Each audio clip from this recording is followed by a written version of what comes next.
Listo. Ahí estamos, ¿no es cierto? Ya. Entonces, solo para recordarles antes de iniciar la revisión de las otras vías metabólicas, el ciclo de Calvin-Benson es la parte de la fotosíntesis que sirve para justamente fijar el carbono en esto que se conoce como las reacciones independientes de la luz, ¿no es cierto? Entonces, ustedes tenían este famoso ciclo que tiene tres partes. Tiene primero la parte, ¿no es cierto?,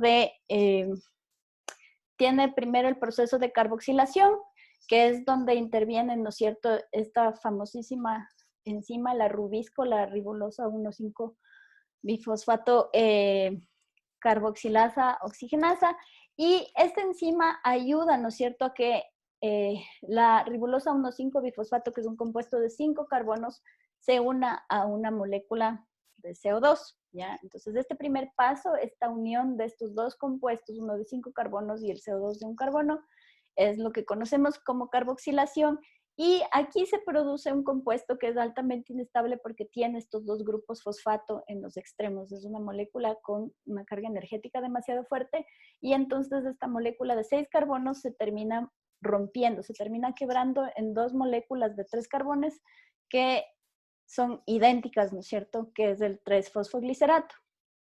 Este 3-fosfoglicerato luego es la molécula, ¿no es cierto?, que va a pasar por la segunda fase del ciclo de Calvin-Benson, que es justamente un proceso de reducción. Son reacciones acopladas de óxido-reducción, y en una de las primeras reacciones de este proceso, ¿no es cierto?, tenemos la inversión del ATP que se generó durante la primera fase de la fotosíntesis, durante las reacciones dependientes de la luz, y en un segundo paso, en una segunda reacción, ¿no es cierto?, ahí sí ya tenemos la intervención del NADH como donador de electrones, que aporta, ¿no es cierto?, entonces el poder reductor de los electrones, y gracias a estas dos reacciones se forman las dos moléculas de gliceraldehído 3-fosfato, ¿ya?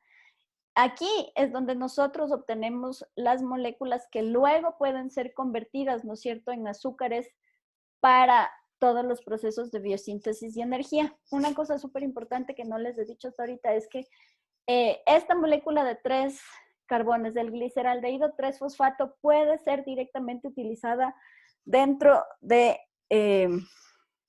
para la formación de fructosa, de glucosa, o también para la formación ya de azúcares más complejos, de carbohidratos más complejos como el almidón, ¿no es cierto?, que es esta molécula de reserva. Entonces, este gliceraldehído 3-fosfato, a partir de aquí, puede seguir, cuando va a ser utilizado para producir energía, puede seguir dos caminos distintos, ¿no es cierto?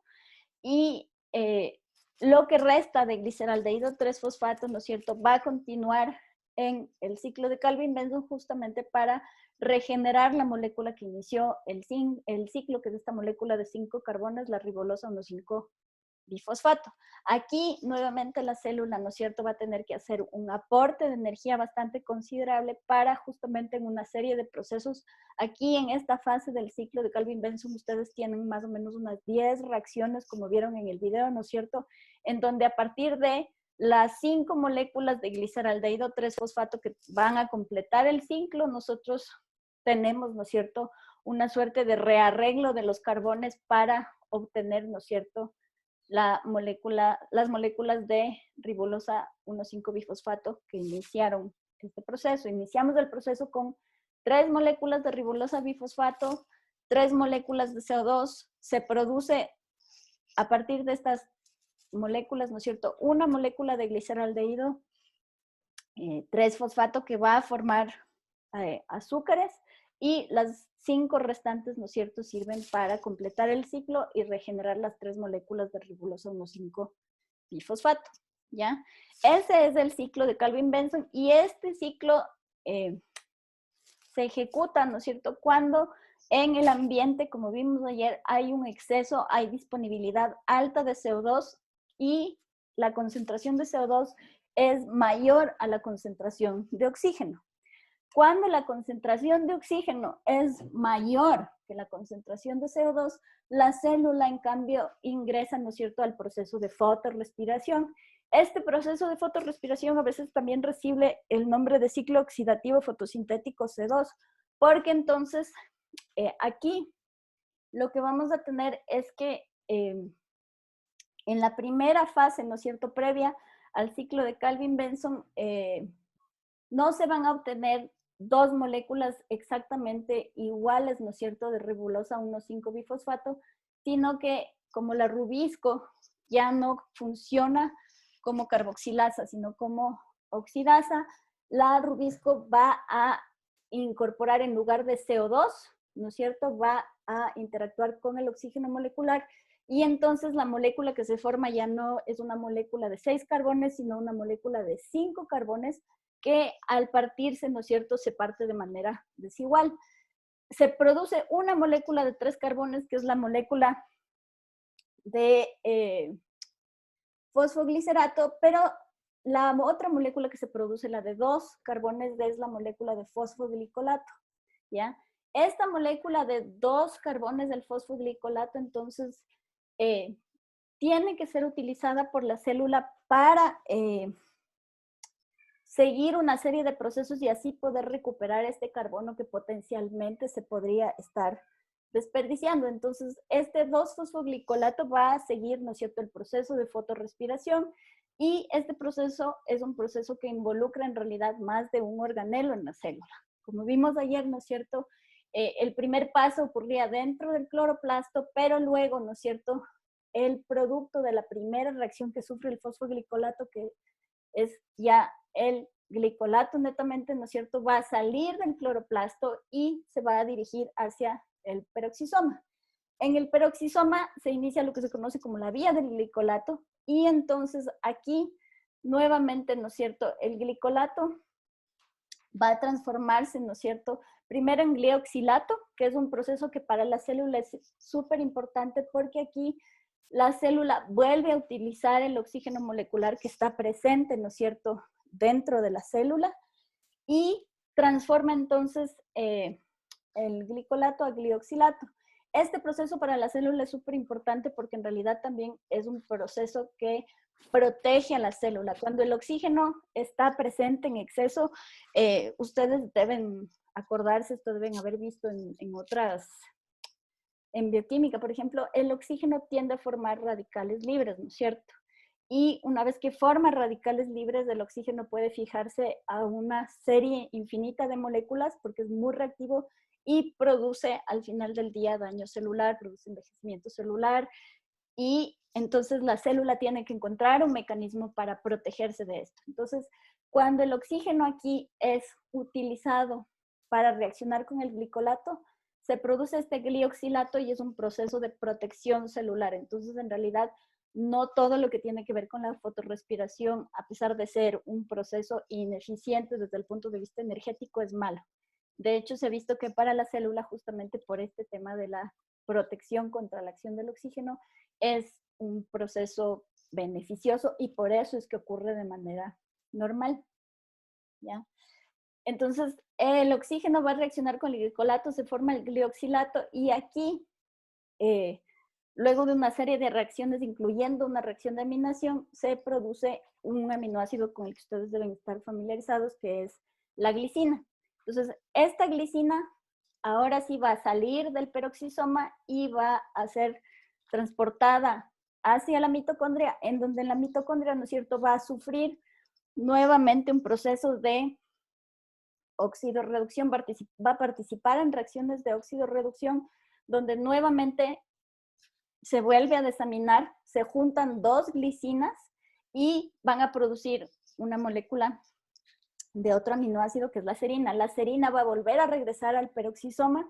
En el peroxisoma pasa nuevamente por procesos de oxidorreducción, se transforma en glicerato y si ustedes se acuerdan, el glicerato, ¿no es cierto?, es un compuesto que si regresa al cloroplasto puede transformarse por fosforilación en 3-fosfoglicerato y entonces aquí es como este compuesto puede ingresar ya entonces a el ciclo de Calvin-Benson y entonces así es como se recuperan estos dos carbones, no se desperdician y se puede completar el ciclo de Calvin-Benson para producir el compuesto, ¿no es cierto?, que vamos a necesitar para producir azúcares, ¿ya? Entonces, por eso es que el proceso de fotorrespiración funciona un poco como un reciclaje de compuestos, no tan sencillos. Ustedes están viendo que involucra una serie de reacciones, ¿no es cierto?, en más de un organelo, pero al final del día la célula puede utilizar esta cadena de 2 carbones para, de todas maneras, volverla a ingresar al ciclo de Calvin-Benson y entonces continuar con el proceso de producción de moléculas de 3 carbones para obtener azúcares, ¿ya? Otra cosa importante que también es uno de los beneficios del proceso de fotorrespiración es que de todas maneras en condiciones óptimas una planta cuando tiene, ¿no es cierto?, agua en cantidades adecuadas, cuando hay una cantidad de luz adecuada, se produce de manera acentuada, ¿no es cierto?, todas las reacciones que tienen que ver con las fases claras de la fotosíntesis, ¿no es cierto?, la captación de electrones para producir energía química. Entonces, eventualmente en la célula, tanto el ATP como el NADH pueden llegar a abundar y entonces la célula en esos casos recurre a la fotorrespiración porque si ustedes se fijan, para el proceso de fotorrespiración ustedes necesitan utilizar, ¿no es cierto?, moléculas de energía, necesitan utilizar ATP, necesitan utilizar NADH y entonces la célula de esta manera puede utilizar los compuestos que se producen en exceso en las reacciones dependientes de la luz y que estos no empiecen a abundar de manera descontrolada dentro de la misma célula. Entonces, los dos beneficios de la fotorrespiración primero son la protección contra el oxígeno y el segundo es realmente la utilización de la energía que se puede producir a veces en exceso cuando hay buenas o demasiado buenas condiciones lumínicas en el medio, ¿ya? De todas maneras, yo les había mencionado, ¿no es cierto? Esto es lo que ocurre de manera clásica, ¿no es cierto?, en una célula que realiza un metabolismo de tipo C3. Pero entonces nosotros tenemos algunas células que no llevan a cabo el metabolismo de la manera como ustedes la tienen aquí ilustrada, sino que dependiendo, ¿no es cierto?, de las condiciones del ambiente pueden recurrir a otras vías metabólicas que eventualmente resultan más eficientes desde el punto de vista energético que el ciclo de Calvin-Benson. Entonces, estas otras vías metabólicas, vimos así súper rápido ayer antes de que se acabe la clase, ¿no es cierto? Son vías metabólicas que utilizan la fosfenol piruvato carboxilasa como base para hacer procesos previos al ciclo de Calvin-Benson, ¿ya? Entonces, estas dos vías metabólicas alternativas son las que se conocen como la vía C4 o la vía del metabolismo del ácido crasuláceo. Y como habíamos empezado a ver el día de ayer, ¿no es cierto? A pesar de que las dos están basadas en tener una serie de reacciones previas utilizando esta enzima, la fosfenol piruvato carboxilasa, que lo que hace es ayudar a concentrar el CO2 al interior de la célula cuando las plantas están en un medio en donde no hay CO2 de manera abundante, tienen unas diferencias fundamentales que tienen incluso consecuencias desde el punto de vista anatómico en las plantas. Entonces, en el caso de la vía metabólica C4, lo que sucede es que la planta lo que hace es compartimentalizar el proceso de acumulación de carbono de manera espacial en la célula. Entonces, van a haber células en donde ocurre la acumulación de CO2 y luego, ¿no es cierto?, este CO2 acumulado va a ser transformado e incorporado al ciclo de Calvin-Benson en otras células de manera espacial, ¿no es cierto? Es la separación. En cambio, en el ciclo del ácido crasuláceo, en el metabolismo del ácido crasuláceo, esta separación que ocurre de manera temporal. Entonces, en este caso, la fosfenol piruvato carboxilasa va a funcionar durante la noche, La planta entonces, en ese caso, tiene la oportunidad de abrir sus estomas durante la noche, ingresar CO2, ¿no es cierto? Permitir que ese CO2 sea acumulado, concentrado y va a ser almacenado en las vacuolas porque tanto el ATP como el NADH, que son necesarios para el ciclo de Calvin-Benson, no están disponibles en cantidades suficientes a la noche. Entonces, el CO2 que va a estar acumulado por estas adaptaciones que tienen las plantas CAM va a ser almacenado en la vacuola hasta que al día siguiente, ¿no es cierto? Por eso es una separación temporal, el CO2 pueda ser utilizado para ingresar, ¿no es cierto?, al ciclo de Calvin-Benson. Al final del día, estos dos procesos tienen el mismo objetivo, que es justamente evitar la fotorrespiración, porque es un proceso ineficiente, y lo que hacen es separar, ¿no es cierto?, de manera o espacial o temporal, las reacciones del ciclo de Calvin-Benson de las reacciones que sirven para acumular, para concentrar el CO2 al interior de la célula, ¿ya? Entonces ahí tienen ustedes básicamente las tres diferencias de los tres tipos distintos de metabolismo, el C3 o el clásico, el C4 y el metabolismo CAM, ¿ya? Entonces vamos a empezar revisando el metabolismo C4, que es este que espacializa, ¿no es cierto?, que separa de manera espacial las reacciones del ciclo de Calvin-Benson versus las reacciones que sirven para acumular CO2. Y este tipo de metabolismo es un tipo de metabolismo que ha aparecido, ¿no es cierto?, a lo largo del árbol filogenético de las plantas en algunas ocasiones. Es un proceso que ha evolucionado más de 60 veces, pero sobre todo en plantas que están distribuidas en zonas calientes y secas en el mundo, en lugares en donde están presentes, ¿no es cierto?, las plantas vasculares. Entonces, si ustedes se fijan, ¿no es cierto?, estos lugares que están señalados aquí se caracterizan por tener, ¿no es cierto?, condiciones de temperatura bastante elevadas, pero además son lugares en donde las plantas están sometidas a un estrés hídrico bien marcado, en donde hay una estacionalidad bien marcada, ¿no es cierto?, en cuanto a la disponibilidad de agua.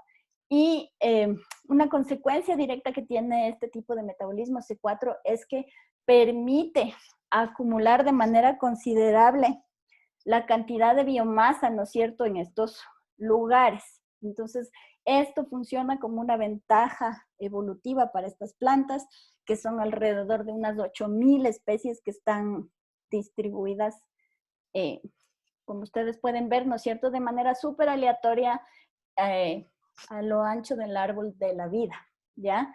Entonces, la mayoría de especies realmente no pertenecen a un grupo particular, ¿no es cierto?, de plantas vasculares. Lo importante que sí necesitan ustedes retener es que, por ejemplo, este tipo de metabolismo, el metabolismo C4, no se ha visto o todavía no ha sido descubierto, pero porque en realidad creo que no se ha desarrollado en lo que son gimnospermas o enteridofitas o embriofitos. Es un tipo de metabolismo que está estrechamente relacionado al hecho de que una planta sea una planta con flor, ¿ya?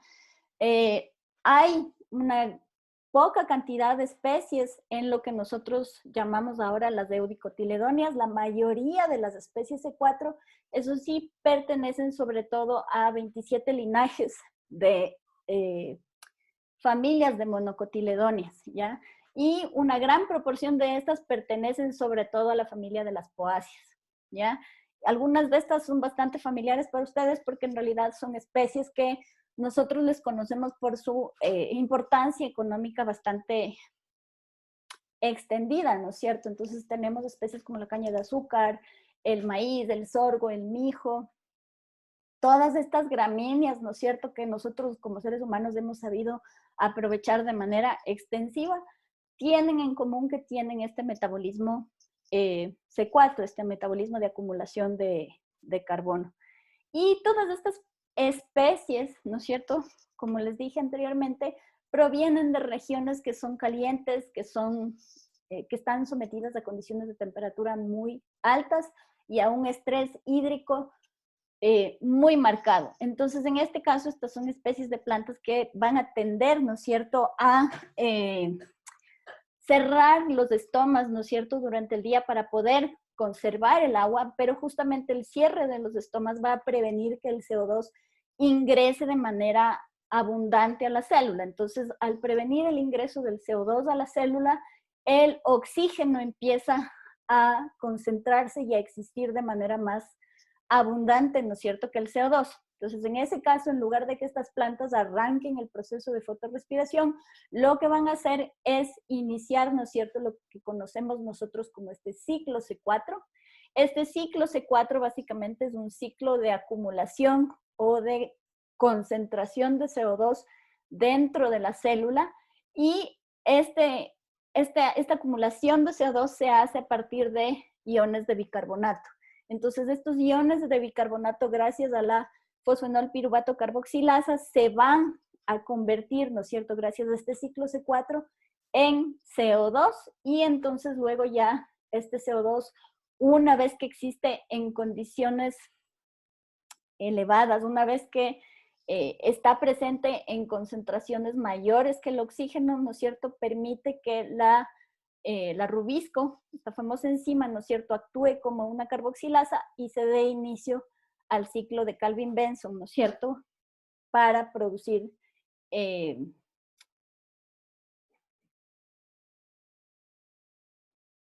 compuestos de 3 carbones para utilizarlos para hacer azúcar, ¿ya? Entonces, en este caso, esta enzima, la fosfenol piruvato carboxilasa, va a ayudar a concentrar el CO2 para que este, ¿no es cierto?, incluso cuando su concentración dentro de la célula en un inicio era bastante baja, empieza a proliferar y entonces la planta puede empezar a fijar carbono mediante el ciclo de Calvin-Besson, incluso cuando el CO2 o el agua, ¿no es cierto?, a nivel externo de la planta son limitantes para una planta con un metabolismo clásico, con un metabolismo C3. Entonces, como yo les había mencionado, la particularidad que tiene el metabolismo C4 es que se basa en una separación espacial, ¿no es cierto?, del proceso de acumulación del carbono y del proceso, ¿no es cierto?, de fijación del carbono. Entonces, estos dos procesos van a ocurrir separados de manera espacial. Y la separación es tan marcada que de hecho ocurre en células distintas, ¿ya? Si ustedes se acuerdan un poquito lo que habíamos visto en uno de los laboratorios que sí llegaron a hacer, ¿se acuerdan que ustedes tenían unas plaquitas anatómicas de distintas especies de plantas, ¿no es cierto? Yo les había hablado ahí de manera súper breve de lo que se conoce como la anatomía de Kranz. Entonces, vamos a ver de aquí en adelante que hay plantas que tienen, ¿no es cierto?, su anatomía modificada para justamente favorecer esta separación espacial de la asimilación y de la fijación de carbono. Entonces, vamos a tener, ¿no es cierto?, para el metabolismo C4 dos tipos distintos de células. Entonces, vamos a tener en una primera instancia células en el mesófilo, ¿se acuerdan? Las células que están inmediatamente debajo de la epidermis en las hojas. Estas células del mesófilo es en donde se va a efectuar el primer paso de asimilación del carbono. Entonces, ¿qué es lo que va a ocurrir aquí? Nosotros tenemos que estas células del mesófilo son células que están expuestas de manera directa, ¿no es cierto?, a los gases que se obtienen por intercambio con el ambiente. Estos gases pueden entrar simplemente por difusión o pueden entrar por canales hacia el citosol, ¿no es cierto?, de las células del mesófilo. Entonces, en el citosol de las células del mesófilo, ¿no es cierto?, todos estos gases que ingresan van a sufrir una serie de reacciones y entonces aquí, a partir del poco oxígeno, del poco CO2 que puede ingresar, ¿no es cierto?, a la célula, gracias a una anhidrasa carbónica, ¿no es cierto?, se obtienen estos iones de bicarbonato. Estos iones de bicarbonato van a pasar por un primer proceso de carboxilación, ¿ya? Gracias a la enzima que les había mencionado anteriormente, a la fosfenol piruvato carboxilasa, y entonces, gracias a este proceso, se va a producir este primer compuesto, ¿no es cierto?, que es el oxalacetato, o le van a ver con estas siglas de aquí en adelante. Posteriormente, este oxalacetato, ¿no es cierto?, va a ser transportado a otro tipo de células, por eso es que hay esta separación espacial. Estas células son las células de la vaina de los alrededores de los haces vasculares, y entonces en estas células el oxaloacetato o algún derivado del mismo, ¿no es cierto?, va a sufrir un proceso de descarboxilación, y esto provoca la liberación, ¿no es cierto?, de CO2 al interior de las células de la vaina del haz vascular, ¿ya? Entonces, este CO2 de aquí es el que va a poder iniciar el proceso, ¿no es cierto?, que se necesita para obtener 3-fosfogliceraldehído y entonces arrancar con el ciclo de Calvin-Benson para la fijación del carbono.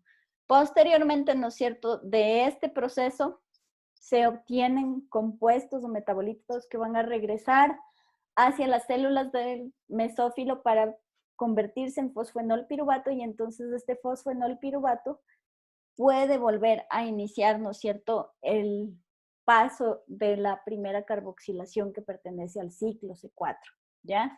Entonces, como ven, hay una diferenciación espacial, se utilizan distintos tipos de células, en este caso, para llevar a cabo este metabolismo, y entonces, como les había mencionado hace un ratito, entonces, la gran mayoría de las plantas que tienen metabolismo C4 tienen esta famosa anatomía de Kranz. Esta anatomía de Kranz, el nombre Kranz viene del alemán, que quiere decir guirnalda, y este nombre, ¿no es cierto?, se da porque justamente están dispuestas, ¿no es cierto?, las células como una corona, como una guirnalda alrededor de los haces vasculares.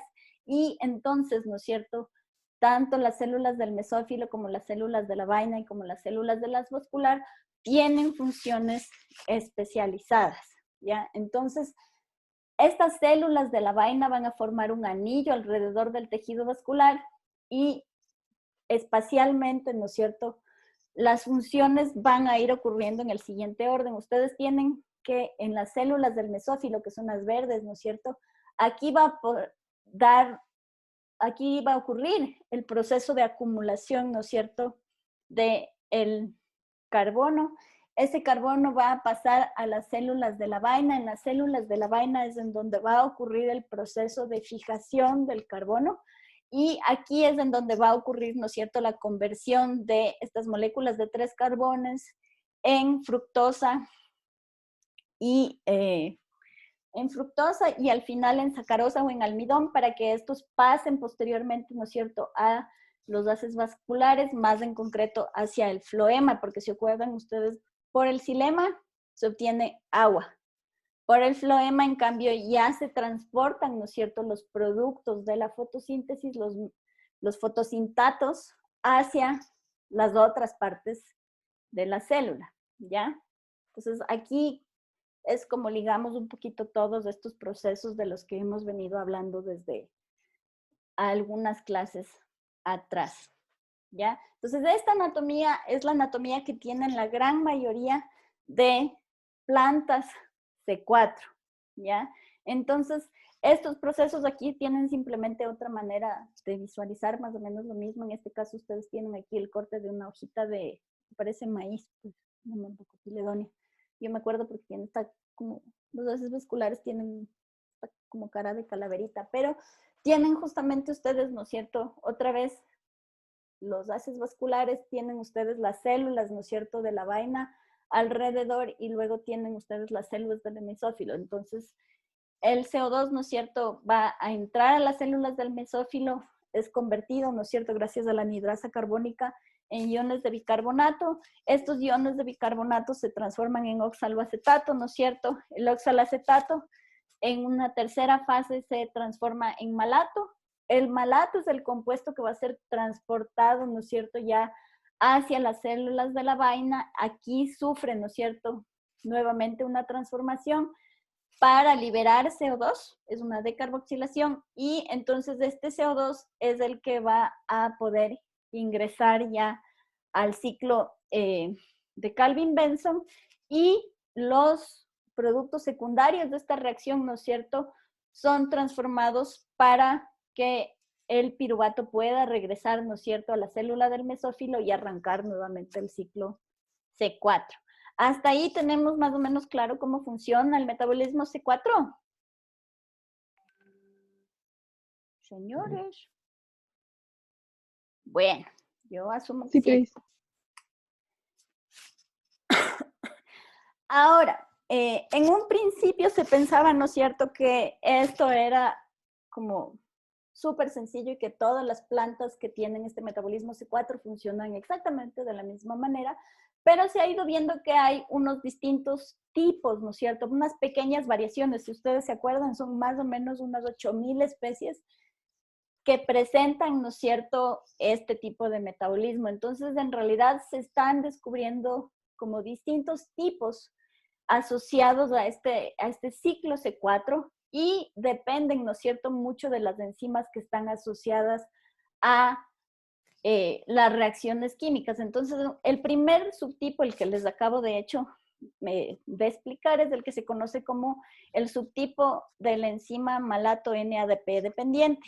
En este caso, ¿no es cierto?, lo principal que ustedes tienen que retener es que aquí, ¿no es cierto?, hay un proceso que necesita, para pasar del oxalacetato a malato, ¿no es cierto?, de inversión de NADPH, luego el malato, ¿no es cierto?, cuando es transportado a las células de la vaina, ¿no es cierto?, pasa nuevamente por reacciones de óxido-reducción, en donde nosotros nuevamente, ¿no es cierto?, tenemos el uso de NADPH para convertir al malato en piruvato, y esto se hace utilizando una enzima que se conoce como la enzima NADP málica. Este proceso es importante porque aquí es donde se produce la descarboxilación, que permite, ¿no es cierto?, que en las células de la vaina haya el CO2 disponible para el ciclo de Calvin-Benson, y luego, ¿no es cierto?, el piruvato regresa a las células del mesófilo.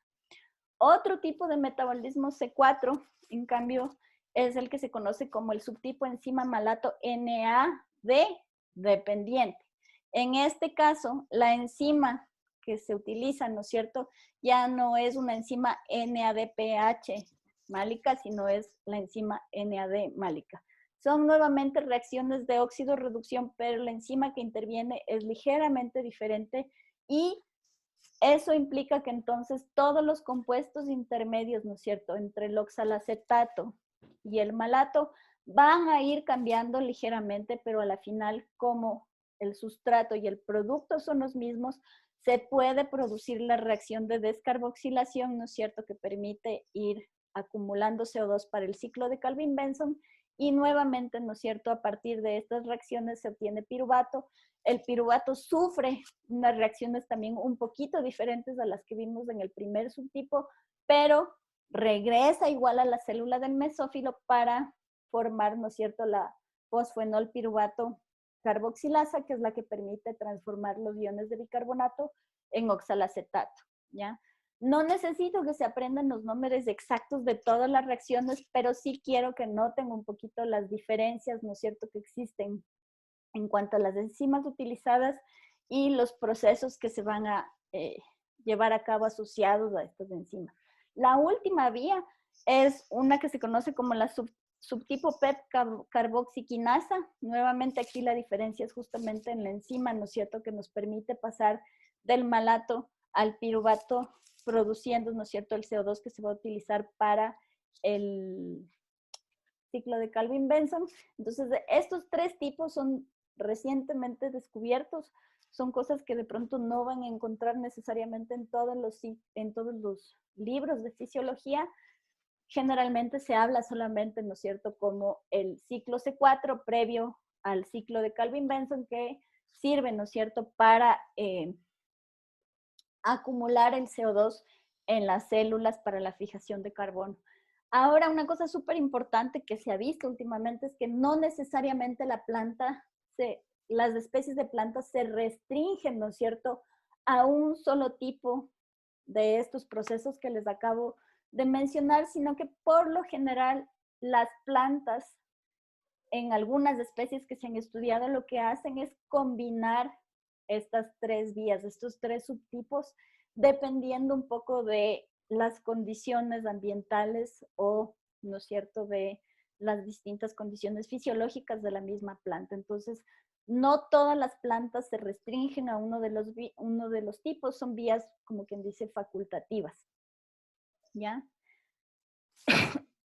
Lo interesante, lo curioso aquí es que una cosa súper importante, en las plantas, independientemente de que tengan metabolismo C3 o C4, son exactamente las mismas enzimas las que intervienen en todos estos procesos de cualquiera de las dos vías, la anhidrasa carbónica, la fosfonol piruvato carboxilasa, la NAD o NADP malato deshidrogenasa, descarboxilasa, todas estas enzimas que ustedes tienen citadas aquí, son enzimas que son comunes tanto a la vía C3 como a la vía C4. Esto quiere decir evolutivamente que para las plantas ha sido más o menos fácil, si se puede decir, o utilizar esa palabra, adquirir, ¿no es cierto?, la capacidad de tener un metabolismo más eficiente como el C4 a partir de un estadio ancestral C3, ¿ya?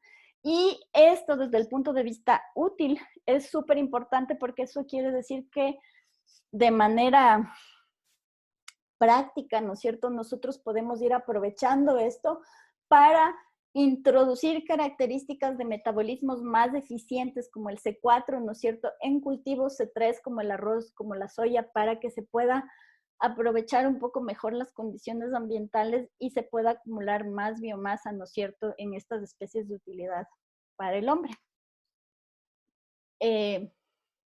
Con esto solamente les quería enseñar que, por ejemplo, mucha de la literatura que se conocía con anterioridad, ¿no es cierto?, trabaja con plantas clásicas, pero poco a poco estamos descubriendo, ¿no es cierto?, distintas especies como esta gramínea que está aquí, esta setaria, ¿no es cierto?, en donde podemos estudiar cómo han ido evolucionando, ¿no es cierto?, estos sistemas. Estas dos especies, el mijo verde y el mijo, no sé el nombre en español, pero colita de zorro serían, ¿no es cierto? Estas dos especies son dos especies para las que nosotros, en el caso de Setaria itálica, esta especie ha sido domesticada por el ser humano, es la especie que se utiliza, ¿no es cierto? Pero tiene justamente este pariente salvaje, que es Setaria viridis, es una especie mucho más pequeñita que tiene un ciclo de vida más rápido. Entonces, para tratar de entender cómo mejorar, ¿no es cierto?, la productividad de Setaria itálica, se pueden realizar estudios en la variedad salvaje que tiene un ciclo de vida más sencillo, más rápido, y así, ¿no es cierto?, ir justamente incorporando los resultados de estos estudios para mejorar la productividad de algunos cultivos que nosotros hemos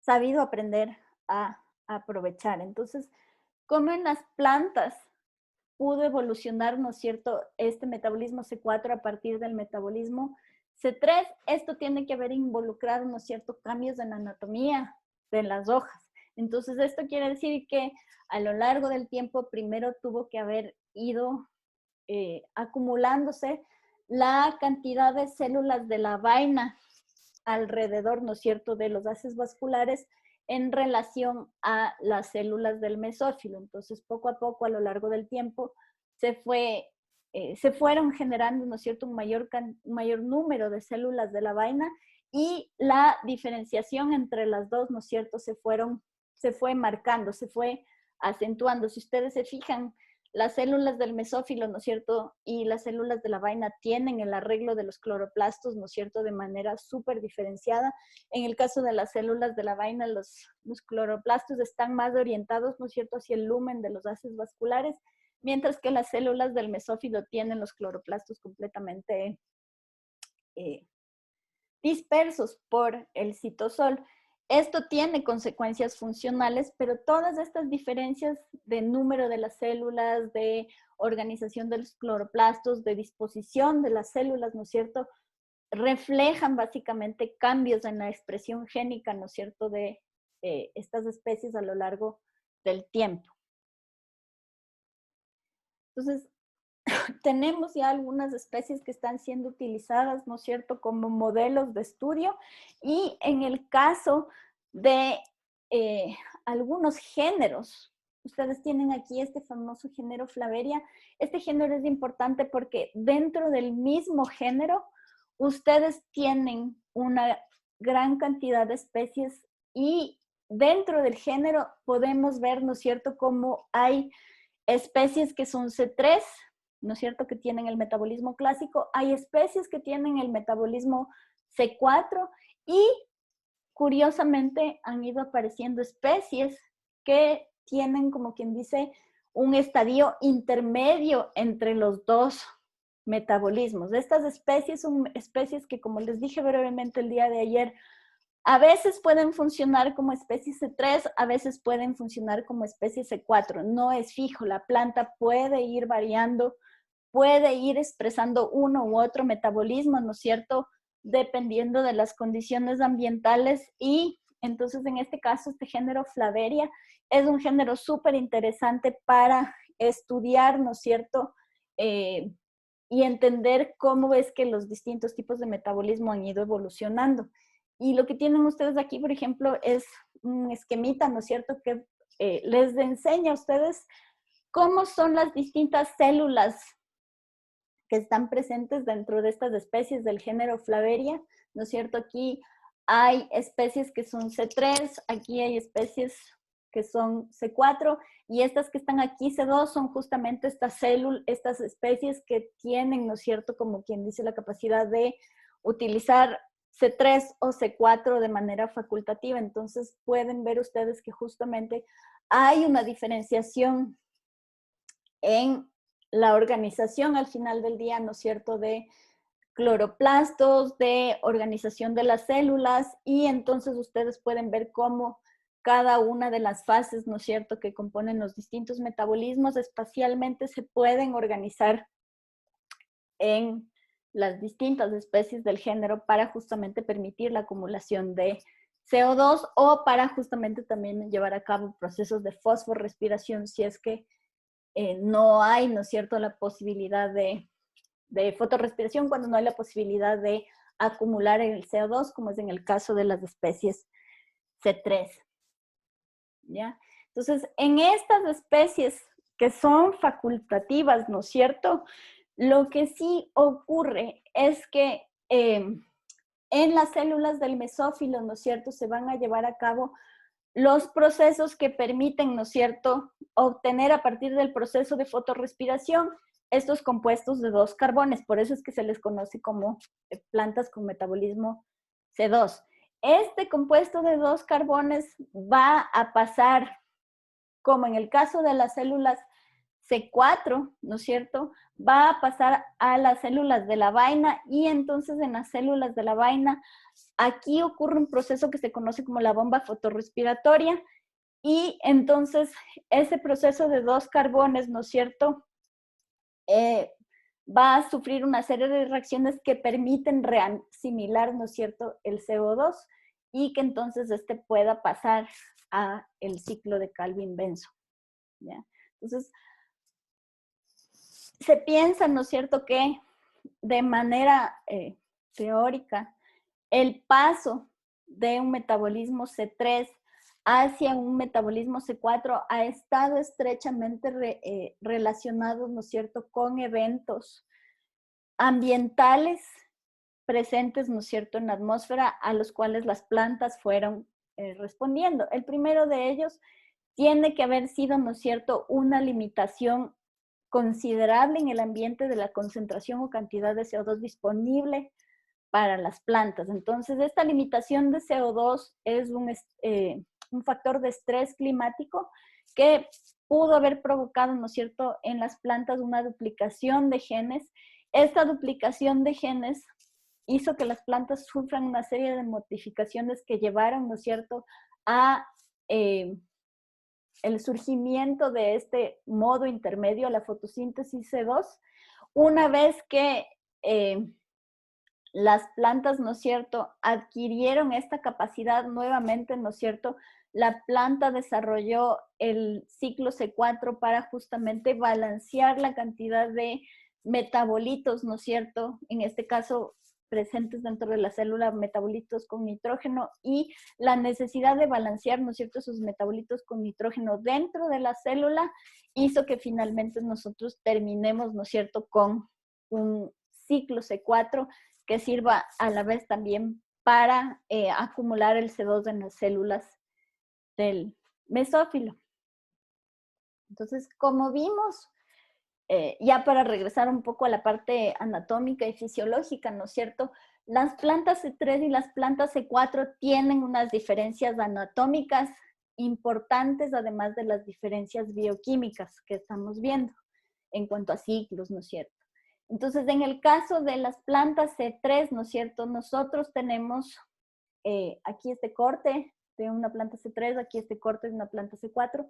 Vemos que, por ejemplo, las células del mesófilo, ¿no es cierto?, en las plantas C3 están distribuidas de manera dispersa, ¿no es cierto?, por debajo del parénquima de empalizada.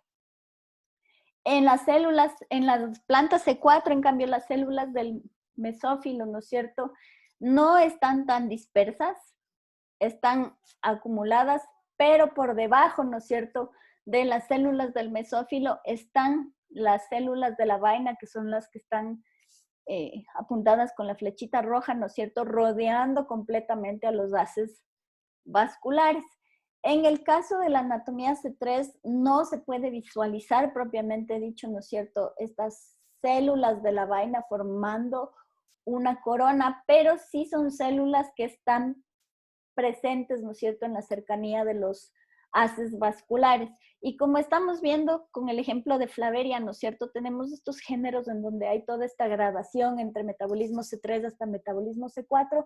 Anatómicamente también, ¿no es cierto?, nosotros vamos a ver una gran variedad de anatomías intermedias, ¿no es cierto?, entre los dos extremos que yo les estoy enseñando aquí. De todas maneras, ¿no es cierto?, a pesar de que haya una gradación de anatomías en el metabolismo C4, en todas se ve que se cumple, ¿no es cierto?, el requisito de compartimentalización espacial. Entonces, nosotros vamos a tener que una vez que los gases atmosféricos, ¿no es cierto?, son captados dentro de la planta, para poder alcanzar la fosfenol piruvato carboxilasa, ¿no es cierto?, tienen que ubicarse en unas células especializadas, en este caso van a ser las células del mesófilo, y estas células del mesófilo se van a evocar de manera muy cercana a las células de la vaina, en donde ya el CO2 fijado y acumulado, ¿no es cierto?, puede ser utilizado para el ciclo de Calvin-Benson, para la fijación del CO2. Entonces, en las plantas con anatomía Kranz, nosotros vamos a encontrar, ¿no es cierto?, una gran diversidad, pero si ustedes se fijan, ¿no es cierto?, tenemos, ¿no es cierto?, en este verde un poquito más claro, todas las células en donde se lleva a cabo la asimilación del carbono. El carbono que viene de la atmósfera, ¿no es cierto?, es ingresado, permanece en estas células y luego, ¿no es cierto?, de la asimilación, ese carbono es enviado a las células ya de la vaina, ¿no es cierto?, en donde va a ser reducido para ingresar al ciclo de Calvin-Benson. Entonces, esas son las células que ustedes ven aquí alrededor de los haces vasculares en este color verde un poquito más oscuro.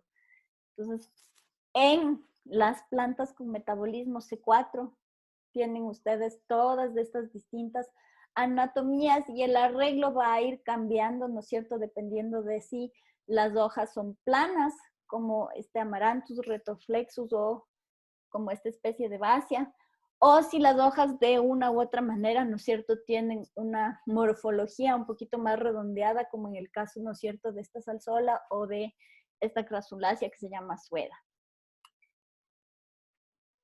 Ahora, desde el punto de vista del desarrollo de las hojas de estas especies C4, también hay, como quien dice, una diferenciación a lo largo del tiempo que tiene que ver con el estadio y el grado de crecimiento de la hoja. Entonces, aquí hay un ejemplo en donde ustedes pueden ver una hojita de maíz. Y de hecho, a lo largo de esta hoja, de esta planta de maíz, ¿no es cierto? El tipo de metabolismo que se va a llevar a cabo en la base con el tipo de metabolismo que se va a llevar a cabo en la punta también presenta un gradiente, también hay una gradación. Entonces, en las células que estén presentes en el tejido fotosintético de la base de la hoja funciona como un tejido, si se puede llamar así, como un tejido sumidero, como un tejido alcantarilla, que de hecho no es fotosintético, sino que simplemente sirve para almacenar los compuestos que provienen de la punta de la hoja, y en la punta de la hoja sí hay un proceso fotosintético, pero es un proceso fotosintético de tipo C4, ¿ya? Lo que no hay aquí es una gradación entre tipos, ¿no es cierto?, de fotosíntesis, sino que simplemente es como que la hoja va perdiendo, ¿no es cierto?, la habilidad de llevar a cabo esta fotosíntesis de tipo C4. No se lleva a cabo una fotosíntesis de tipo C3 en las plantas intermedias, sino que simplemente la hoja va perdiendo la capacidad fotosintética y ya la parte basal de la hoja funciona simplemente como tejido de acumulación.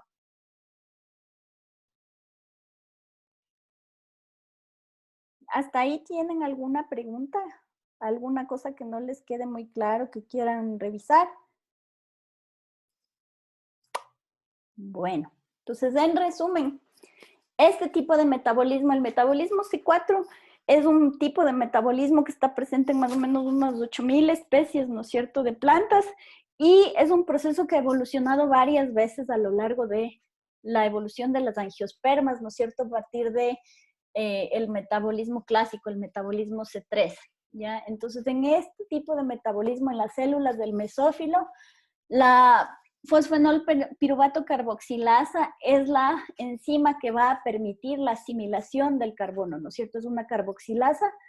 Y los productos, ¿no es cierto?, de este ciclo C4 van a ser transportados a otras células. Por eso es una separación espacial de los procesos de asimilación y de fijación de carbono. La fijación de carbono va a ser realizada en las células de la vaina por la misma enzima que habíamos visto que realiza el proceso de carboxilación en el metabolismo C3, que es la rubisco, y entonces se da lugar al ciclo de Calvin-Benson para fijar ese carbón. ¿Ya? Entonces, en el metabolismo C4, como en este caso no ocurre el proceso de oxigenación que se da durante la fotorrespiración, las plantas que tienen metabolismo C4, en consecuencia, son fotosintéticamente más eficientes que las plantas C3. Las plantas no necesitan realizar el proceso de fotorrespiración para reciclar y recuperar ese 75% de carbono que se pierde por el proceso de fotorrespiración, sino que tienen una manera más eficiente de acumular, de asimilar el CO2 para que entre directamente al ciclo de Calvin-Benson.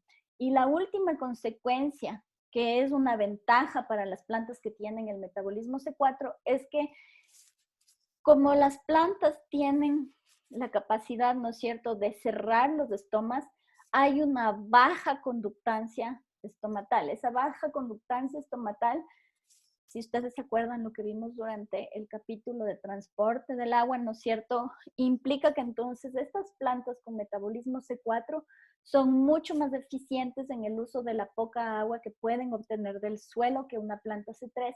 Por eso es que estas plantas, como ventaja adaptativa, ¿no es cierto?, tienen esta característica, y eso es lo que les ha permitido sobrevivir en esos ambientes en los cuales sobreviven. Entonces, solo para sintetizar lo que hemos visto hasta ahora, ¿no es cierto?, este metabolismo C4, ya desde el punto de vista fisiológico, ¿no es cierto?, tiene 5 fases. En una primera fase ustedes tienen la fase, ¿no es cierto?, de asimilación del CO2. El CO2 va a ingresar, ¿no es cierto?, de la atmósfera hacia el interior, ¿no es cierto?, del tejido vegetal, y pasa, ¿no es cierto?, hacia las células del mesófilo. Este CO2, ¿no es cierto?, se transforma en iones de bicarbonato. Este bicarbonato, ¿no es cierto?, entonces va a pasar a transformarse en malato. El malato es el compuesto que entonces va a ser transportado ya hacia las células de la vaina alrededor del tejido vascular, y entonces en estas células, ¿no es cierto?, el malato pasa por un proceso de descarboxilación gracias a la enzima NADP málica, y así es como en el citosol de estas células de la vaina, ¿no es cierto?, se recupera el CO2. Este CO2 puede ingresar nuevamente al cloroplasto de las células de la vaina y llevar a cabo el ciclo de Calvin-Benson para producir fructosa, para producir sacarosa, ¿no es cierto? Y esos son los metabolitos que luego se exportan al tejido vascular. Ahora, este malato, ¿no es cierto?, también luego del proceso de carboxilación, ¿no es cierto?, va a sufrir una serie de reacciones para obtener piruvato. El piruvato va a regresar a las células del mesófilo, y aquí, gracias a esta enzima, la piruvato fosfatodiquinasa, ¿no es cierto?, se va a transformar en fosfenol piruvato, y este fosfenol piruvato, ¿no es cierto?, va a permitir reiniciar nuevamente el ciclo C4, ¿ya? Como habíamos visto, esta espaciación, esta separación de los procesos, ¿no es cierto?, del metabolismo C4 se da de manera espacial. Ahora, una cosa que no les había mencionado hasta ahorita es que yo les dije que la gran mayoría de plantas C4 tiene anatomía Kranz. Eso quiere decir que hay células diferentes dentro de la misma planta en donde espacialmente se separan, ¿no es cierto?, estas reacciones. Ahora, hay plantas C4 en donde no necesariamente está presente esta anatomía Kranz, pero también hay separación espacial de estos procesos, pero la separación espacial se da dentro de una célula individual. Entonces, dentro de la célula hay distintas regiones en donde se va a llevar a cabo los distintos pasos del metabolismo C4. Entonces, la asimilación de carbono va a ocurrir dentro del cloroplasto, ¿no es cierto? Pero la parte del ciclo C4 propiamente dicho va a ocurrir en el otro extremo de la célula. Con esto terminamos, ¿no es cierto?, todo lo que tiene que ver con respecto al metabolismo C4. Tomémonos 5 minutos y empezamos a revisar el metabolismo del ácido crasuláceo.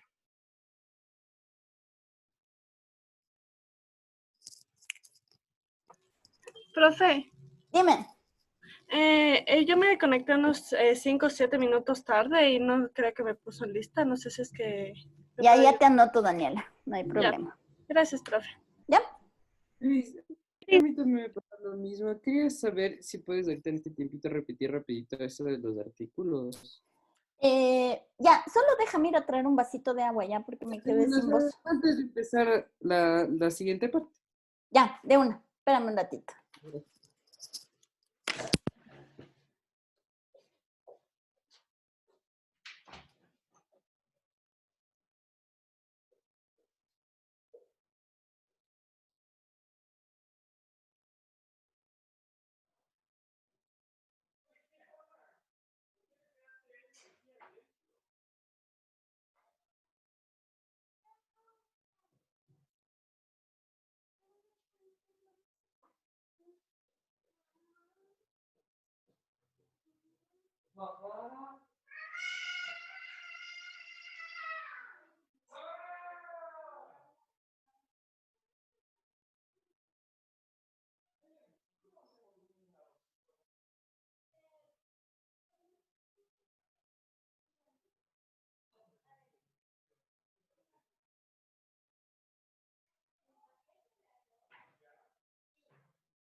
Ok. Beso.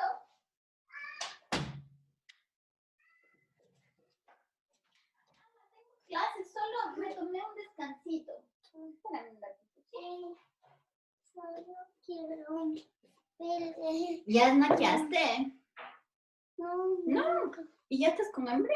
Sí, vamos a ver qué snaqueamos, ven. Sí. Vamos a ver qué snaqueamos, ven. No, mi amor, porque tengo clases. Yo ya salgo en un rato, ¿ya? Pero tengo que preparar las clases para mañana. Los días me llevan a todos.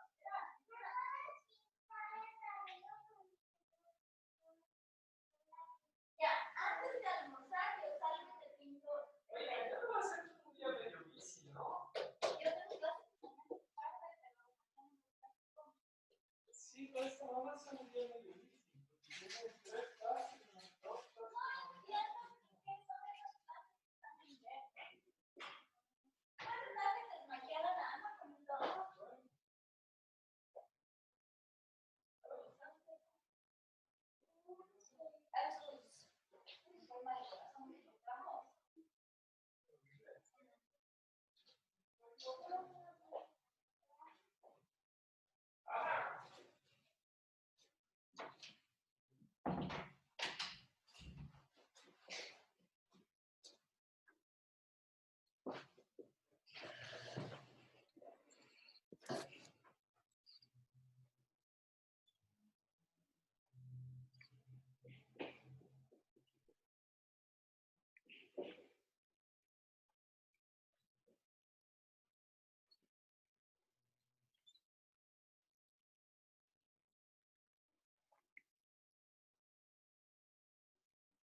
A ver, Sebas, ¿estás por ahí?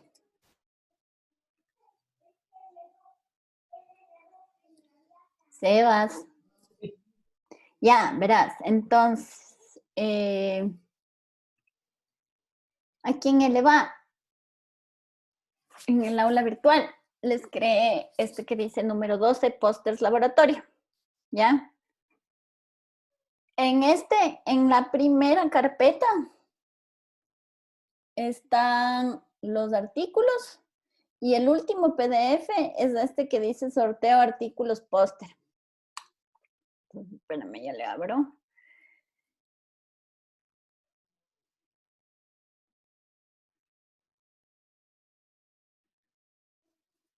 Este sorteo de artículos póster yo le hice al azar. Entonces aquí sí están ordenados ustedes por orden alfabético y entonces el nombre del artículo que les tocó es el que está acá. Entonces en tu caso es el 11, ¿ya? De una, Pris, gracias.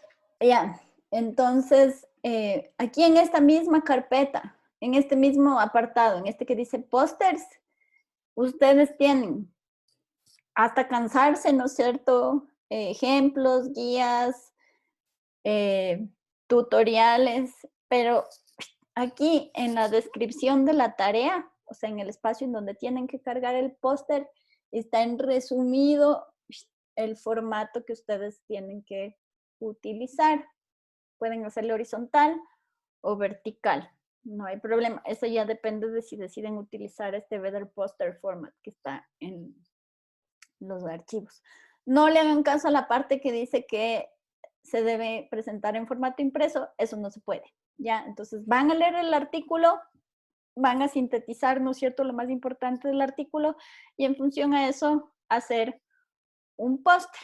No se olviden que de todas maneras en póster siempre hay que poner, ¿no es cierto?, el título del póster, los autores, su afiliación institucional, etcétera, etcétera, ¿ya? La información de contacto en el caso de un póster sí es súper importante. Entonces, tienen esto aquí y la tarea está abierta, solo déjame validar porque a veces yo soy medio volada. El póster ustedes tienen hasta el viernes 8 de mayo para subir, ¿ya? O sea, tiene que estar subido hasta el jueves a las 23:59, ¿ya? De una, Pris, muchas gracias. Ya, listo. Es una pregunta, ¿están subidas estas diapositivas del archivo completo? El archivo completo, como hoy termino la clase, les subo el día de hoy, ¿ya? Gracias. Entonces, nos habíamos quedado aquí. Ya, sí les sale mi presentación, ¿no es cierto? Es la pantalla que está compartida. Entonces, el otro tipo de metabolismo alternativo. Espérenme un segundín. ¿Quién me está escribiendo por chat? Sí, ya te vi, Michelle, ya te pongo. Listo. Gracias, Pris.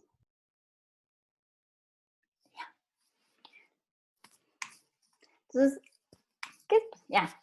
El otro tipo de metabolismo alternativo que tienen las plantas para mejorar la eficiencia fotosintética sin incurrir en el proceso de fotorrespiración es justamente el metabolismo del ácido crasuláceo.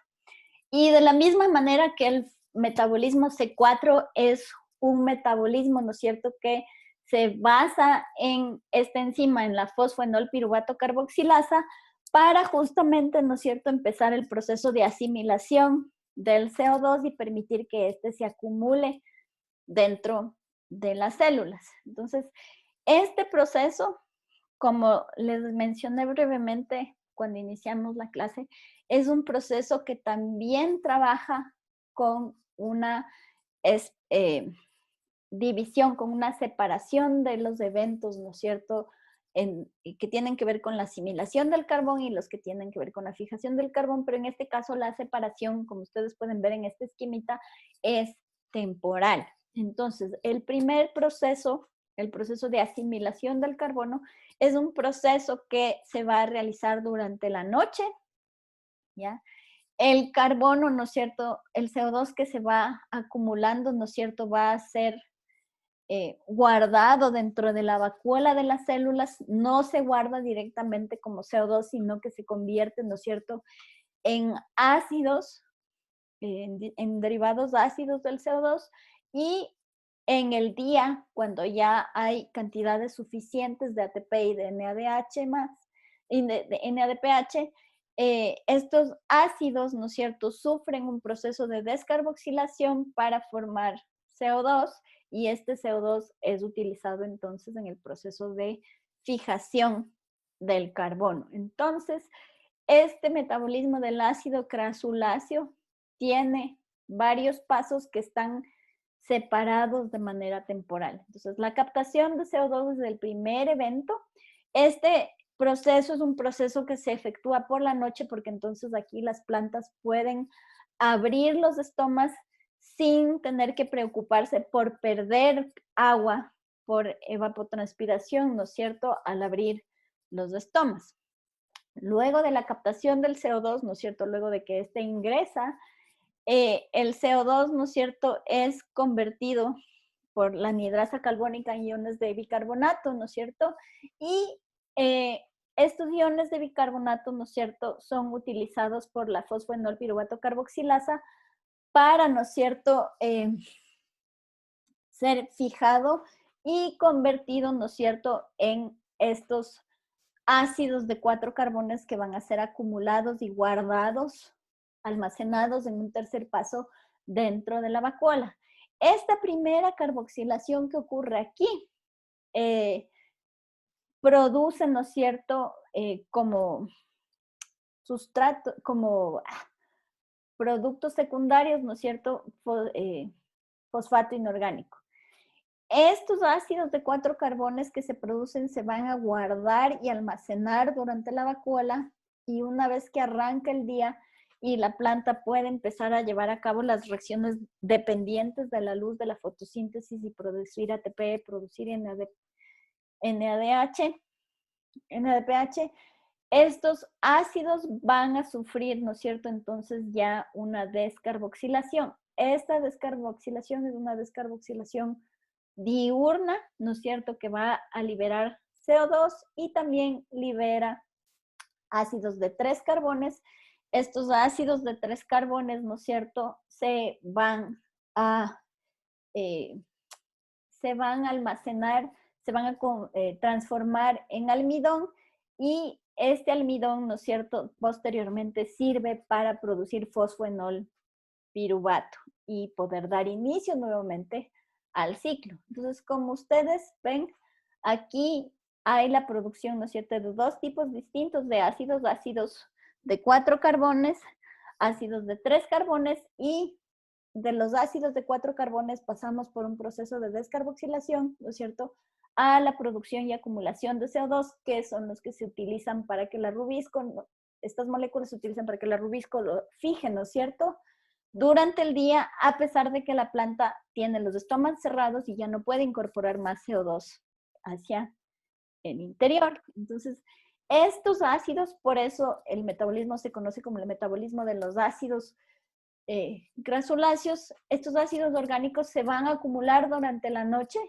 y luego son metabolizados durante el día. Entonces, ustedes pueden ver en este grafiquito bien bonito cómo el pH de la planta, ¿no es cierto?, el pH de la célula va a ir variando. Como los ácidos se acumulan dentro de las células, ¿no es cierto?, el pH de las células baja, durante el día el pH, ¿no es cierto?, vuelve a subir, durante la noche nuevamente los ácidos se vuelven a acumular, y entonces es un ciclo, ¿no es cierto?, es una fluctuación de pH dentro de las células. También, si ustedes se acuerdan, ¿no es cierto?, en este paso, estos ácidos de 3 carbones se transforman en almidón, entonces la concentración de almidón también fluctúa, y fluctúa, ¿no es cierto?, de manera relacionada, de manera coordinada con la concentración de pH en las células. Cuando el pH baja significa que los ácidos orgánicos, ¿no es cierto?, se acumulan. Entonces, si el pH baja, la concentración de ácidos orgánicos sube. Cuando el pH sube, la concentración de ácidos orgánicos baja. Entonces, estas son inversamente proporcionales. ¿ya?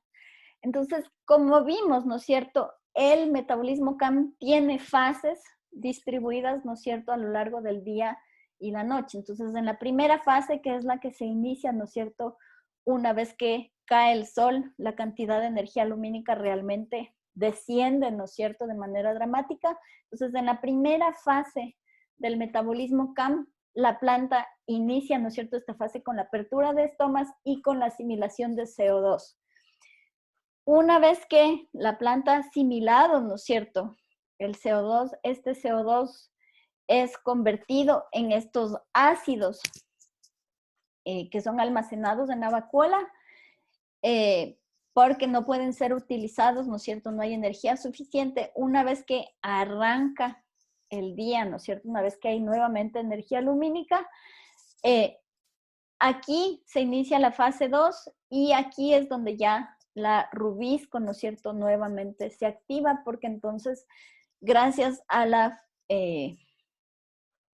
a todos los ácidos acumulados en la vacuola, ¿no es cierto?, estos pueden ser convertidos por decarboxilación en CO2 y entonces puede iniciarse el ciclo de Calvin-Benson, ¿no es cierto?, con la actividad de la rubisco, y entonces finalmente la planta poco a poco, ¿no es cierto?, va entrando en las fases finales del metabolismo CAM, y durante todo este proceso, las fases 2, 3 y 4, la planta mantiene ya los estomas cerrados y el CO2 que está presente, ¿no es cierto? Como ustedes pueden ver, la curvita verde es la que tiene que ver con CO2. En la noche se asimila CO2, la asimilación para, ¿no es cierto?, una vez que el día arranca y los estomas se cierran. Hay una fase chiquita donde nuevamente hay como no una asimilación de CO2, pero una utilización del CO2 acumulado, y nuevamente, ¿no es cierto?, la asimilación de CO2 a lo largo del día decae porque los estomas se cierran.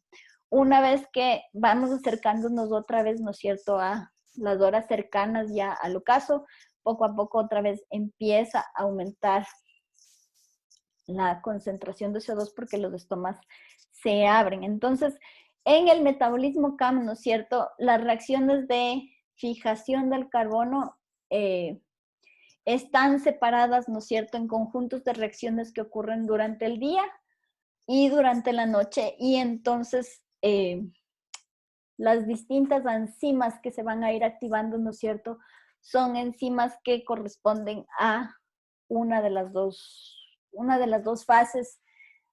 cuatro fases, perdón, del metabolismo CAM.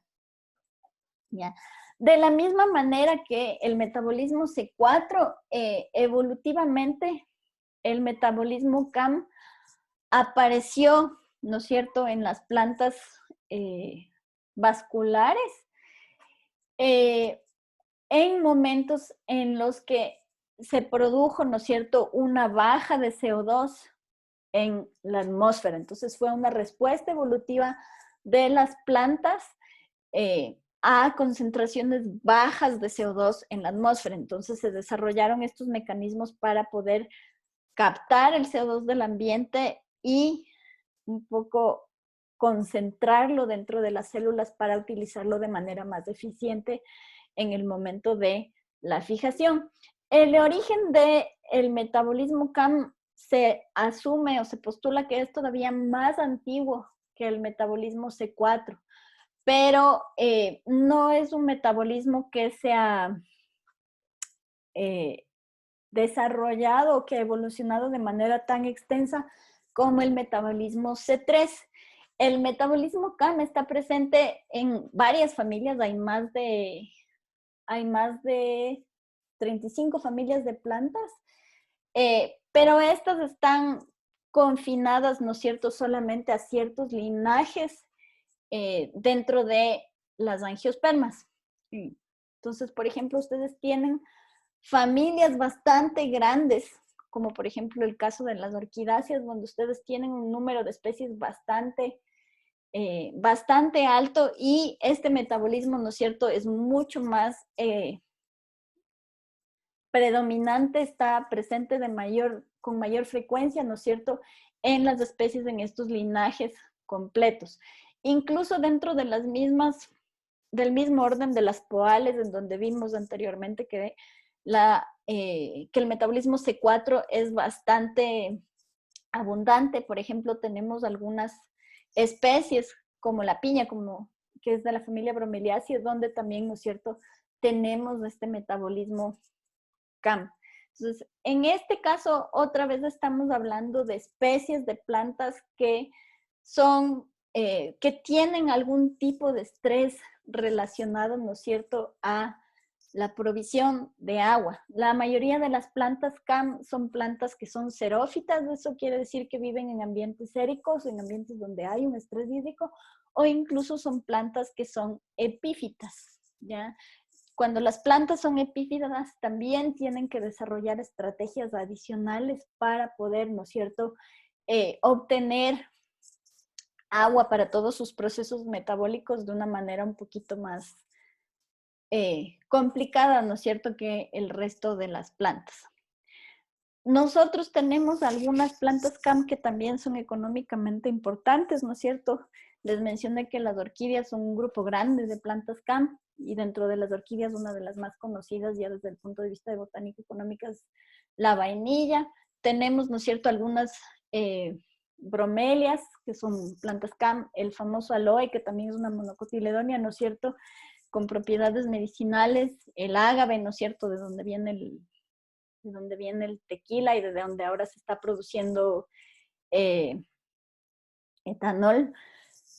Son algunos ejemplos de plantas CAM y un poquito para tener más o menos el mismo esquema que tuvimos, ¿no es cierto?, en cuanto al metabolismo C4, tenemos algunos grupos de plantas que se consideran modelos para estudiar, ¿no es cierto?, este tipo de metabolismo y su evolución o las consecuencias, ¿no es cierto?, anatómicas y fisiológicas. Entonces, uno de los grupos más utilizados, ¿no es cierto?, para el estudio del metabolismo CAM son justamente estas crasuláceas, calancoe. Yo me imagino si algunos de ustedes viven tal vez en el valle de, ¿cómo se llama?, en Tumbaco, hay una plantita invasiva que es relacionada estrechamente, ¿no es cierto?, esta que ustedes tienen aquí, que es un ejemplo.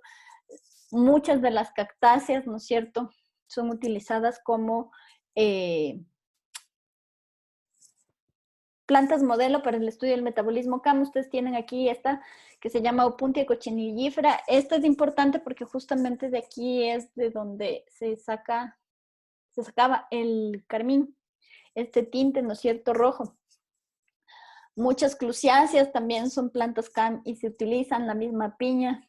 Y entonces tienen ustedes aquí algunos ejemplos de plantas que se están estudiando para entender cómo funciona el metabolismo. Y de lo que se ha visto, ¿no es cierto?, estas plantas CAM, al igual que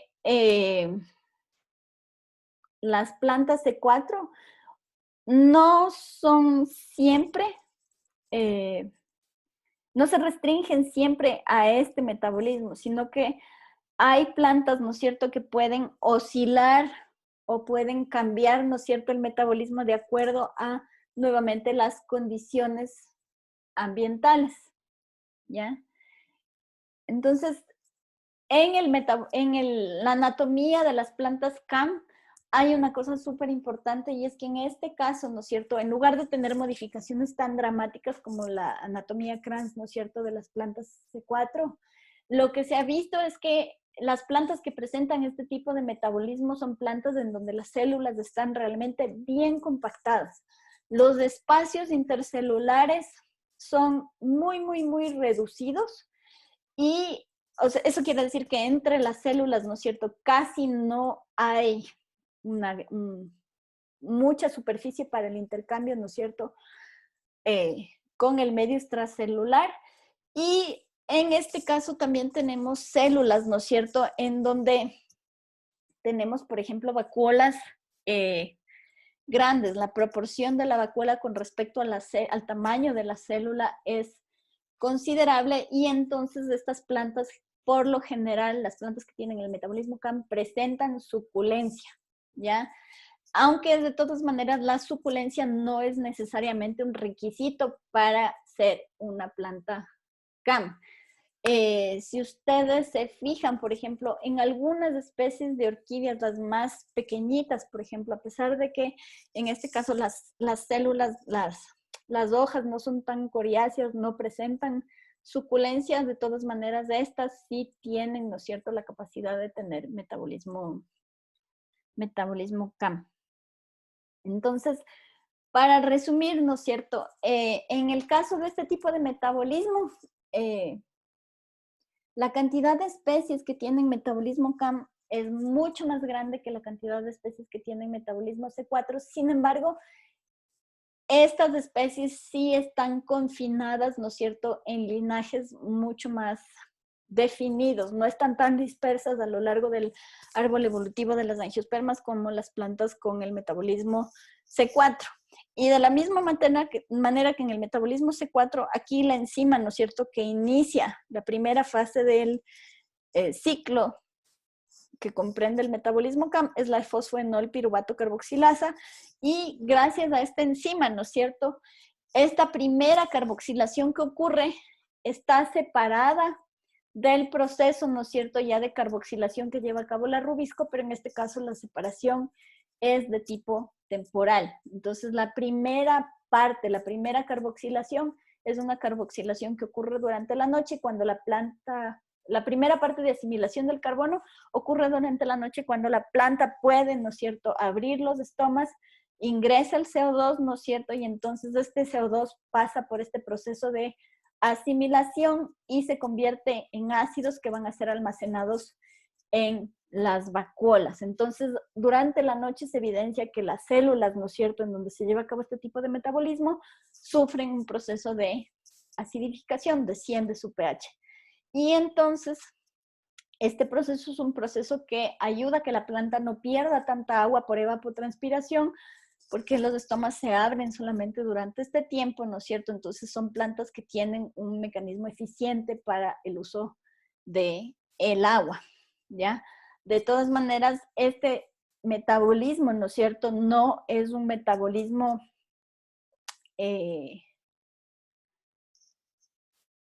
exclusivo. Las plantas que presentan, ¿no es cierto?, el metabolismo CAM son plantas que ocasionalmente pueden, ¿no es cierto?, tener metabolismo de tipo C3, metabolismo clásico, y el metabolismo CAM se activa solamente cuando la planta empieza a tener, ¿no es cierto?, o experimenta algún tipo de estrés hídrico, cuando la planta está sometida a sequía. Entonces, esta separación en el tiempo de los procesos, ¿no es cierto?, es lo que ustedes tienen ilustrado aquí. Entonces, en una primera fase, ¿no es cierto?, el CO2 atmosférico es incorporado, ¿no es cierto?, dentro de la célula en la noche cuando los estomas se pueden abrir para evitar evapotranspiración durante el día, se abren solo durante la noche. En ese momento el CO2 ingresa, ¿no es cierto?, y es incorporado en las células del mesófilo. Entonces, en estas células, este CO2, gracias a la anhidrasa carbónica, se convierte en iones de bicarbonato, ¿no es cierto? Y estos iones de bicarbonato, que pueden provenir de la asimilación de CO2 atmosférico, pero también pueden provenir de el CO2 que se obtiene por el proceso de respiración celular, ¿no es cierto?, como un desecho que proviene de las mitocondrias. Este bicarbonato, ¿no es cierto?, gracias a la fosfonol piruvato carboxilasa, es transformado en oxaloacetato. Aquí, ¿no es cierto?, la planta elimina fosfato inorgánico y este oxaloacetato, ¿no es cierto?, va a pasar por reacciones de óxido-reducción para transformarse en malato, y el malato, ¿no es cierto?, en la vacuola empieza a acumularse, por ejemplo, en ácido málico. Lo importante aquí es que los ácidos que se van a ir acumulando en la vacuola son ácidos de 4 carbones, ¿ya? Estos ácidos, ¿no es cierto?, que se acumulan en la vacuola, se acumulan porque justamente la cantidad disponible de energía para luego transformar el ácido málico, ¿no es cierto?, en un compuesto que pueda ser utilizado en el ciclo de Calvin, no es suficiente. Entonces, los ácidos se van a acumular en la vacuola hasta que la célula tenga nuevamente suficiente ATP y suficiente NADH, ¿ya? Durante el día, ¿no es cierto? Entonces, cuando empiezan a arrancar las reacciones dependientes de la luz y la célula tiene reservas de energía suficiente, los ácidos acumulados en la vacuola, ¿no es cierto?, son nuevamente liberados al citosol. En este caso, ¿no es cierto?, el compuesto que se libera es ya un derivado, ¿no es cierto?, de estos ácidos málicos, del malato, y el malato vuelve a ingresar a los cloroplastos, ¿no es cierto? Aquí el malato interviene en una reacción de óxido-reducción, ¿no es cierto? Va a ceder electrones, va a reducir el NAD+ en NADH, y aquí se produce la primera descarboxilación. Esta descarboxilación que ocurre a partir del malato es la que le provee a las células con metabolismo CAM de CO2, y este CO2 puede entrar ya al proceso de fijación de carbono mediante, ¿no es cierto?, las reacciones del ciclo de Calvin-Benson, pero al descarboxilarse el malato, ¿no es cierto?, se genera piruvato. El piruvato potencialmente, ¿no es cierto?, puede ser luego utilizado para sintetizar almidón. El almidón es este carbohidrato de almacenamiento, y el almidón que se va acumulando en los cloroplastos es luego utilizado para producir fosfenol piruvato en la noche, ¿no es cierto? Y este fosfenol piruvato va a intervenir en las reacciones de asimilación de los iones de bicarbonato en oxaloacetato. ¿Hasta ahí está claro? ¿Tienen alguna duda, alguna pregunta? No, pues. Ya. Yo tengo una consulta así rápida que no caché muy bien. ¿Qué hace detonar este ciclo del ácido málico?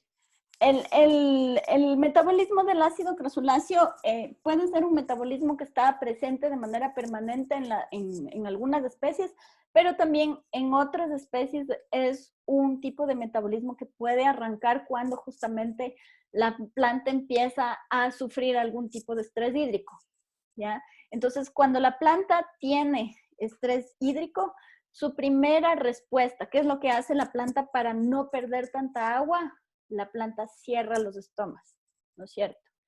Cuando la planta cierra los estomas, la concentración de CO2 en el tejido interior de la planta empieza a bajar. Entonces la planta tiene que empezar a buscar mecanismos para poder llevar a cabo el ciclo de Calvin y obtener energía, ¿no es cierto?, mediante compuestos, mediante carbohidratos, de alguna manera, ¿no es cierto? Entonces, cuando la planta cierra los estomas, la concentración de CO2 empieza a decaer. Y si tú te acuerdas, la enzima que controla, ¿no es cierto?, el ciclo de Calvin-Benson es justamente la rubisco, la ribulosa 1,5-bifosfato carboxilasa oxigenasa. La característica especial que tiene la rubisco es que puede funcionar o como carboxilasa o como oxigenasa, ¿no es cierto? Pero el sitio de acción, el sitio activo de la enzima para estos dos tipos distintos de reacciones están muy cercanos, casi que se sobrelapan. Entonces, la rubisco puede o ser carboxilasa o oxigenasa, pero no puede ser las dos cosas al mismo tiempo. Entonces, ¿cómo va a funcionar la rubisco? La rubisco va a ser o carboxilasa u oxigenasa dependiendo de qué compuesto predomina en el ambiente. Si hay más CO2, la rubisco es una carboxilasa. Si hay más oxígeno, la rubisco es oxigenasa. ¿Ya? Entonces, si es que hay más CO2, la rubisco es carboxilasa y el ciclo de Calvin-Benson funciona de manera normal para obtener 3-fosfoglicerato, que luego se convierte en fructosa y en sucrosa, ¿no es cierto? Si es que no hay suficiente CO2 en el ambiente, la rubisco empieza a captar en el sitio activo oxígeno de manera mucho más frecuente. Cuando la rubisco capta oxígeno en el sitio activo de manera mucho más frecuente, la rubisco funciona como oxigenasa y entonces ahí es cuando la planta empieza el proceso de fotorrespiración, ¿ya? Ahora, el proceso de fotorrespiración es un proceso que no es tan eficiente porque utiliza un oxígeno y este oxígeno, ¿no es cierto?, se va a unir a este compuesto de 5 carbones que es del 1,5-ribulosa bifosfato, ¿ya?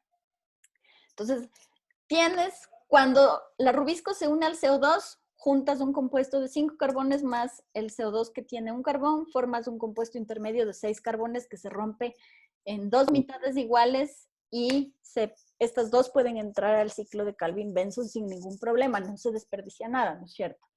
Pero cuando la rubisco funciona como oxigenasa porque no hay suficiente CO2 en el ambiente, del compuesto de 5 carbonos, la rubisco lo que hace es promover la reacción con un oxígeno.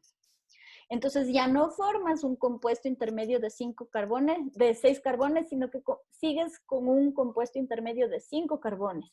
Y ese compuesto se parte, ¿no es cierto?, en 2 productos finales que no son iguales.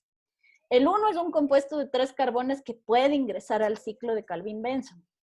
El otro es un compuesto de 2 carbones que eventualmente tiene que ingresar, ¿no es cierto?, a todos los procesos asociados a la fotorrespiración para que de alguna manera la célula encuentre un mecanismo para, a partir de este compuesto de 2 carbones, obtener un compuesto que pueda entrar al ciclo de Calvin-Benson, ¿ya? Entonces, lo que va a ir definiendo, ¿no es cierto?, qué vía, qué metabolismo es el que la célula Va a seguir. va a seguir, son las condiciones ambientales. Y si bien hay especies que son fijas, ¿no es cierto?, para uno de los metabolismos, sí hay como esta reversibilidad, o sea, sí hay una manera de intercambiar entre los metabolismos de manera facultativa. El caso del metabolismo del ácido crasuláceo es todavía más facultativo. En el caso del metabolismo C4, perdón, vimos, ¿no es cierto?, que hay como esta gradación en las especies y que las especies pueden ir presentando, ¿no es cierto?, como que formas intermedias, pero no es tan reversible. El metabolismo CAM sí es una cosa mucho más reversible, ¿ya? Porque además, como tú ves, en este caso del metabolismo CAM, la separación es de tipo temporal. Entonces, por ejemplo, esto es algo que de todas maneras en las plantas C3 sí ocurre de manera normal. O sea, por ejemplo, tienes una planta que crece en un ambiente donde normalmente no hay tanto estrés hídrico, digamos, por ejemplo, en los pajonales del páramo, ¿ya? Pero eventualmente, por ejemplo, tienes un súper buen día con una gran cantidad de sol, sin nubes, ¿no es cierto? Y de pronto la planta empieza a tener problemas para obtener agua, ¿no es cierto? El calor es demasiado, hay demasiada luz, el agua que obtiene del suelo no es suficiente y se empieza a generar un pequeño estrés hídrico, ¿no es cierto? Ese pequeño estrés hídrico provoca que, por ejemplo, la planta de pronto decida cerrar sus estomas para no perder tanta agua. Entonces, en ese caso, la planta tiene que buscar mecanismos alternativos, ¿no es cierto? En cambio, entre el metabolismo C3 y el metabolismo C4, como tienes esta diferenciación espacial, vimos que había ocasiones en donde la separación espacial se podía dar simplemente a nivel de una sola célula, pero eso por lo general ocurre, por ejemplo, en algas. La separación espacial del metabolismo C4 en plantas vasculares sí es una separación espacial que implica modificaciones anatómicas. Eso es un poquito más difícil, ¿no es cierto? Claro, porque es a nivel celular, ¿verdad? Claro, es a nivel de morfología y anatomía de la planta, morfología de las células, tienes distintos tipos de células que empiezan a involucrarse. Entonces, en ese caso, el pasar de un metabolismo C3 a un metabolismo C4 de manera instantánea por estrés, ¿no es cierto?, es mucho más difícil. Entonces, en el caso del metabolismo CAM, como la separación solo es temporal y está condicionada, ¿no es cierto?, por apertura o cierre de los estomas, este metabolismo puede arrancarse, ¿no es cierto?, de manera facultativa en algunas especies. No está siempre presente, ¿ya? Claro, pero ya. Sí, bacán, Cris, entendí full bien. Me aclaraste full cosas detrás. Ya, buenas. ¿Tienen entonces más dudas con respecto a todo lo que hemos visto de metabolismo? Está clarísimo todo. El día de mañana van a estar pero filitos y pepo para ese examen.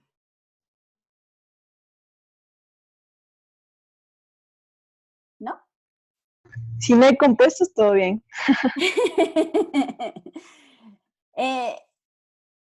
En el formato normal de la clase, cuando yo les hago la clase en Genially, estos links funcionan súper bien. Pero como estos links están ahorita embebidos en el PowerPoint, algunos no están funcionando. Pero al final de la clase que les voy a poner en el aula virtual, hay esta paginita que dice bibliografía y recursos para revisar. Entonces aquí ustedes tienen algunas cosas, incluyendo el laboratorio virtual que ya hicieron. Pero en estos enlaces ustedes tienen algunos de los videos o información adicional que pueden revisar para entender un poquito mejor algunos de los temas que hemos visto a lo largo de todo este capítulo, ¿ya? Entonces, el día de mañana, para variar yo tengo que salir a hacer compras, pero el examen se abre a las 9 y lo que sí les voy a pedir es que igual se conecten y la sesión de Zoom el día de mañana está seteada para que igual ni bien ustedes se conectan, pongan la cámara, como es examen tienen que poner la cámara, como nadie va a hablar no pasa nada, pero tienen que poner la cámara y se va a grabar la sesión de 2 horas a lo largo de la cual ustedes van a hacer el examen, ¿ya? Yo les voy a dejar cargando un videíto tutorial en el espacio del aula virtual para el examen, en donde van a estar las indicaciones de lo que tienen que hacer. ¿Ya? Sí, ¿Ya? ¿Tienen alguna duda, alguna pregunta? En el aula virtual, esto les iba a enseñar una última cosita antes de que nos despidamos y caigan en un abismo de desesperación frente al examen del día de mañana. En el aula virtual ustedes tienen al final, ¿no es cierto?, del capítulo. Creo que les enseñé ayer, pero bueno, vale la pena repetirles. Tienen ustedes los resultados de aprendizaje, tienen ustedes las clases, aquí ya les voy a subir, ¿no es cierto?, el PDF con las clases que hemos visto hasta ahora y el video, ¿no es cierto?, de las clases de ayer y de hoy. Tienen el glosario, ¿no es cierto?, que han ido haciendo por si quieren revisar algunos términos. Tienen ustedes, bueno, los trabajos que han hecho y yo aquí les he puesto, ¿no es cierto?, ya, les he puesto los 2 capítulos del libro. Ahora, yo encontré, o sea, el libro de fisiología de Thais que ustedes manejan es como la versión compleja. Thais se apiadó de los estudiantes del mundo y tienen, como quien dice, una versión condensada del libro de fisiología de plantas y entonces yo les he puesto aquí los 2 capítulos de ese libro. Esto de aquí es un poquito más condensado, tal vez les facilita un poco más la vida para estudiar, ¿ya? Entonces, tienen estos 2 PDFs donde está toda la información que hemos visto en este capítulo. Y eso, nada. Nos vemos el día de mañana para el examen. ¿Ya? Gracias. Pris. Suerte, chicos. Ah, Que perfecto. vaya bien mañana.